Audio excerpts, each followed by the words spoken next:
कि अख्तरुल ईमान भाई भी कभी ना कभी हम लोग के यहाँ चले आएंगे।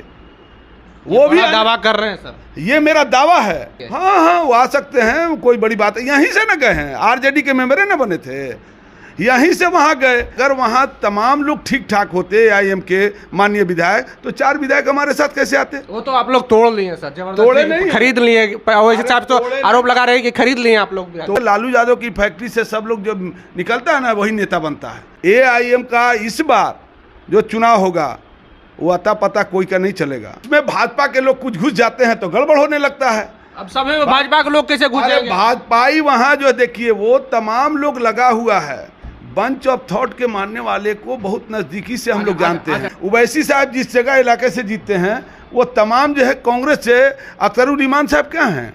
अख्तरुल ईमान भाई हमारे दोस्त हैं, हमारे साथी हैं, हम लोग एक साथ काम किए, यहीं से मिले न बने भाई मेरे। 2020 चुनाव में ओवैसी साहब 5 सीट जीत जाते हैं सर। हैदराबाद की पार्टी बिहार में 5 सीट आपको वो खुद अपने समाज के ही नेता नहीं है, वहाँ तो घर में फूट पड़ी हुई है। नेता उनको माना जाए कि पारस जी को माना जाए, कि रामचंद्र बाबू के उन लड़के को माना जाए, कि मांझी जी को माना जाए? कौन नेता दलित समाज का है, ये अब सोचना पड़ेगा हम लोगों को। बिहार की राजनीति में अगर राष्ट्रीय जनता दल की बात की जाए तो राष्ट्रीय जनता दल कहा जाता है कि दलित और मुस्लिम उनका कोर वोटर है, पर दलित और मुस्लिम छिटकते जा रहा है। क्योंकि जिस तरह से चिराग पासवान का कुनबा बढ़ रहा है, असदुद्दीन ओवैसी का कुनबा बढ़ रहा है, आने वाले समय में चिराग पासवान के साथ दलित जा सकते हैं और ओवैसी साहब के साथ बिहार के मुसलमान जा सकते हैं। इन सभी मसलों पर बात करेंगे। हमारे साथ में राष्ट्रीय जनता दल के अल्पसंख्यक प्रकोष्ठ के प्रदेश अध्यक्ष हैं नवाज आलम। बिहार में मुस्लिम जो M22 समीकरण की राजनीति करती थी राष्ट्रीय जनता दल, मुस्लिम वोट अब राष्ट्रीय जनता दल से नाराज चल रही है। ऐसा कहना मेरी समझ से हवाई है, बेबुनियाद है। बेबुनियाद इसलिए है कि इसके कबल भी कई चुनाव लड़े। चिराग पासवान जी इसके कबल 2020 से 21 वाला जो चुनाव हुआ उसमें लड़े, वो अपना एक एमएलए तक नहीं जीता पाए। एक जीते थे सर 2020 में नीतीश कुमार की पार्टी जगह, वो भी कहीं तोड़फोड़ की राजनीति कर रहे हैं तो क्या करें? नहीं, तोड़फोड़ की राजनीति कर रहे हैं। वो वहाँ सफोकेशन महसूस कर रहे थे माननीय विधायक जी, इसलिए इधर से उधर चले गए। और रहा सवाल कि जिनकी जो है, जो आदमी अपने जो है विधायक और एमपी जिता नहीं सकता, वो आदमी जो है माइनॉरिटीज़ के वोट को पहले अपना वोट तो ठीक ठाक कर ले तब ना होगा। अब जो वो दलित की राजनीति करते हैं। हम जिस जगह से एमएलए जीत के आए 2015 और 2020 के बीच में, वहाँ हमको 80% जो है पासवान समाज के लोग वोट दिया। 100% वोट जो है दलित समाज जो है तमाम लोगों ने दिया, और उसके गवाह हैं साधु पासवान जी। तो हमको लगता है कि वो खुद अपने समाज के ही नेता नहीं है, वहाँ तो घर में फूट पड़ी हुई है। अब नेता उनको माना जाए कि पारस जी को माना जाए, कि रामचंद्र बाबू के उन लड़के को माना जाए, कि मांझी जी को माना जाए? कौन नेता दलित समाज का है, ये अब सोचना पड़ेगा हम लोगों को। पहले अपने घर को जो है जो बचा नहीं पाए, अब माइनॉरिटीज़ का जहाँ तक सवाल है, आपने नहीं देखा, उसका एक छोटा सा मिसाल आपको दे देते हैं। 2020 चुनाव में ओवैसी साहब 5 सीट जीत जाते हैं सर। हैदराबाद की पार्टी बिहार में 5 सीट। हम आपको बताते हैं भाईजान कि 2020 के जो चुनाव हुए 21 के, उस चुनाव में पूरे शाहाबाद रेंज से उस वक्त जदयू भी अलग था, और उसने एक टिकट दे रखा था जो है डुमरांव से अंजुमा आरा को। लेकिन पूरे माइनॉरिटीज़ के लोग मुत्तहिद होकर, एक होकर वहाँ अजीत कुशवाहा को गठबंधन के भी उम्मीदवार को जिता देता है। कहीं भी कोई जगह जो है आप बता दीजिए, उवैसी साहब जिस जगह इलाके से जीतते हैं, वो तमाम जो है कांग्रेस से। अख्तरुल ईमान साहब क्या हैं? अख्तरुल ईमान भाई हमारे दोस्त हैं, हमारे साथी हैं, हम लोग एक साथ काम किए, यहीं से मिले न बने भाई मेरे।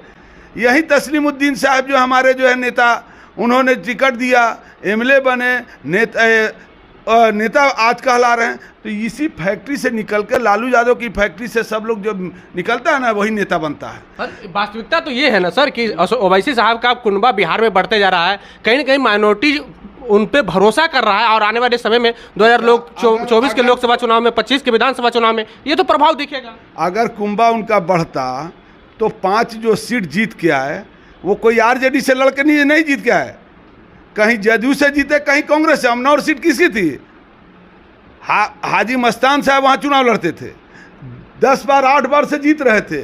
वो सीट उन्होंने जीत लिया ज़रूर, इसलिए कि उनके साथ वहाँ का मामला एक बहुत आगे काफ़ी दिनों से रिएक्शन है। लेकिन अगर वहाँ तमाम लोग ठीक ठाक होते AIM के माननीय विधायक, तो 4 विधायक हमारे साथ कैसे आते? वो तो आप लोग तोड़ लिए सर, जबरदस्ती तोड़े नहीं, खरीद लिए। वैसे साहब तो आरोप लगा रहे हैं कि खरीद लिए आप लोग। तोड़े नहीं हैं भाई मेरे, वो बहुत खुशी वहाँ सफोकेशन महसूस कर रहे थे। वो लोग सोच रहे थे कि हमारा कोई विकास क्षेत्र का नहीं हो रहा है, कोई डेवलपमेंट नहीं हो रहा है। शाहनवाज भाई और तमाम हम लोग सदन के मेंबर थे, एक साथ रहते थे, सब लोग सफोकेशन महसूस करते थे। और नई मंजर साहब कल ही मिले, वो भी कह रहे थे कि हम सफोकेशन थे। हमको तो लगता है कि अख्तरुल ईमान भाई भी कभी ना कभी हम लोग के यहाँ चले आएंगे। वो भी दावा कर रहे हैं सर। ये मेरा दावा है, इसलिए दावा है कि कहीं ना कहीं वो भी जो अकेला महसूस कर रहे हैं। और हम आपके पार्टी में आ जाएंगे। हाँ, वो आ सकते हैं, कोई बड़ी बात है। यहीं से ना गए हैं, RJD के मेंबर ना बने थे, यहीं से वहाँ गए, तो इसलिए यहाँ से ही आएंगे तो उनका आगे का जो फ्यूचर है, तमाम चीज़ें जो है ठीक ठाक चलेगा। हमको पूरी उम्मीद है कि AIM का इस बार जो चुनाव होगा वो अता पता कोई का नहीं चलेगा। 2 धारा की लड़ाई चलेगी।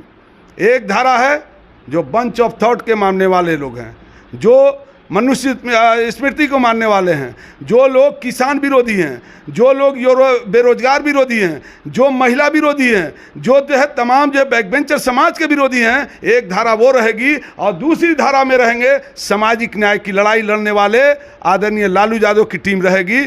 और महागठबंधन में वो धारा रहेगी जो किसानों के सवालों को लेकर जो है सदन से लेकर सड़क तक लड़ने वाले लोग होंगे।